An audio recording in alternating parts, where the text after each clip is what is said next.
உள்ள கொஞ்சம் கம்னாட்டி நாங்கள் 2 பேர் பத்துங்கிறோம். இந்த பக்கம் நான் பத்துங்கிறேன். என்ன வந்து தானே என் பக்கம் ஒருத்தவங்கள பேர் 10 பேர் என் பொண்டாட்டி போட்டாடுங்கிறேன். ஏந்திருமா நான் கேட்குறேன். அட பாய்ங்களே எவ்வளோ செலவு பண்ணி சத்தத்துக்குலாம் வச்சு அவன் சரக்கு வாங்கி கொடுத்து கஷ்டப்பட்டு ஒரு பொண்டாட்டி கட்டி வச்சு அது போட்டு சீன்றீங்களா நினைச்சேன். ஒண்ணு போய் கேட்டா ஓதோசு போடுவேன். அதனால எவனா சீட்டி அவனு சீண்டானுங்க. எப்பா 2 பேர் செத்துட்டாங்க. அவனு முடி கட்டாங்க. முடி கட்டு சொந்தக்காரெல்லாம் அனுப்பிச்சிட்டாங்க. சொந்தக்காரெல்லாம் வந்துட்டாங்க. அதுக்கு நடக்கிறாங்க.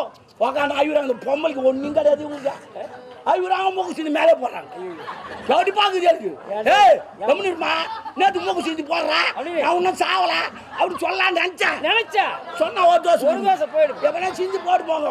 அப்படி கம்முன்னு பார்த்துக்கிறேன். நான் சிந்தி போட்டாங்க. அதுக்கப்புறமா எங்களுக்கு தூக்கி போய் வெளியே வச்சு குளப்பாட்டிங்கிறாங்க. தண்ணி ஊற்றி குளப்பாட்டுறாங்க. பச்சை தண்ணி ஊற்றி குளப்பாட்டாங்க. அவங்க போனதுக்கு பச்சை ஆத்திரம் வந்துச்சு.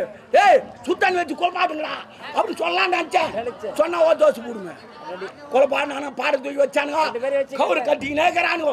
ஒரு கம்நாட்டு வாய் உள்ள விட்டு கட்டுறான். கட்டாத அவனும் சாப்பிட்றான் அப்படின்னு சொல்லலான்னு நினைச்சேன். ஒரு தோசை போடுவோம் கட்டுறான் அவனு கட்டினானுங்க. 2 பேரும் பாடல் தூக்கிட்டாங்க. தூக்கின்னு போய்ங்கிறாங்க.